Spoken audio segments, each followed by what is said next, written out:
Welcome to crypto market pulse. आपके साथ मैं हूं अयाज, क्रिप्टो मार्केट से आज की बड़ी खबरों के साथ। चलिए देखते हैं आज के टॉप हेडलाइंस।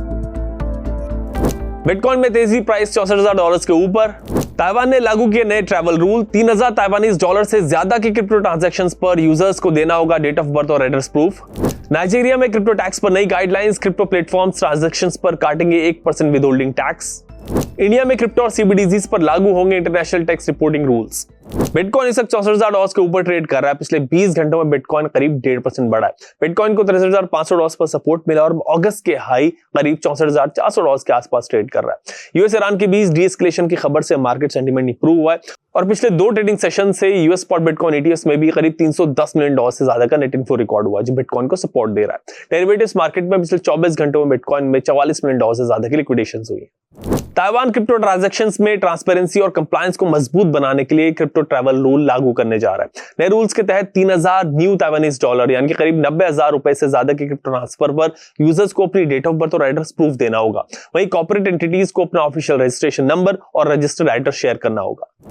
नाइजीरिया ने क्रिप्टो टैक्सेशन को लेकर नई गाइडलाइंस जारी की है। इनके तहत क्रिप्टो एक्सचेंजेस और P2P प्लेटफॉर्म्स को क्रिप्टो ट्रांजैक्शंस पर यूजर्स से टैक्स कलेक्ट करना होगा। क्रिप्टो एसेट्स, सिक्योरिटी टोकन्स और कुछ NFTs पर प्लेटफॉर्म्स को 1% विदहोल्डिंग टैक्स काटना है। वहीं स्टेकिंग, माइनिंग, एयरड्रॉप्स और डीफाई इनकम पर 10% विदहोल्डिंग टैक्स लगेगा। क्रिप्टो टू फिएट और फिएट टू क्रिप्टो ट्रांसफर्स पर 1.5% की स्टैंप ड्यूटी भी लगेगी। इंडिया में क्रिप्टो एसेट्स और सीबीडीसीज को foreign account tax compliance act और कॉमन रिपोर्टिंग स्टैंडर्ड्स के फ्रेमवर्क के दायरे में लाया गया है। इसके तहत $1 मिलियन से ज्यादा वैल्यू वाले अकाउंट्स की रिपोर्टिंग और कंप्लायंस को और स्ट्रॉन्ग किया जाएगा। फाइनेंशियल इंस्टीट्यूशंस को ऐसे अकाउंट्स को आइडेंटिफाई करना होगा, टैक्स रेजिडेंसी वेरीफाई करनी होगी और उनकी फाइनेंशियल इंफॉर्मेशन गवर्नमेंट को रिपोर्ट करनी होगी। अब चेक करते हैं मार्केट में top gainers and top losers कौन से। अब बारह रेजिस्टेंस सपोर्ट है। बिटकॉइन का रेजिस्टेंस लेवल है $64,700 से $65,500 के बीच। सपोर्ट जोन है $62,500 से $63,500 के बीच। इथेरियम का रेजिस्टेंस जोन है $1,890 से $1,915 के बीच। सपोर्ट जोन है $1,835 से $1,855 के बीच।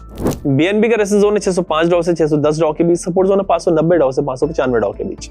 सोलाना का रेजिस्टेंस जोन है $75 से $77 के बीच। सपोर्ट जोन है $71 से $73 के बीच। XRP का रेजिस्टेंस जोन है $1.08 से $1.10 के बीच। सपोर्ट जोन है $1.03 से $1.05 के बीच। यूएस ईरान के बीच डीएस्केलेशन की एक्सपेक्टेशंस पर US market all time high पे। अगर दोनों देशों के बीच कोई एग्रीमेंट हो जाता है तो बिटकॉइन में भी रिलीफ रैली देखने को मिल सकती है, क्योंकि बिटकॉइन अभी भी अंडरवैल्यूड जोन में ट्रेड कर रहा है।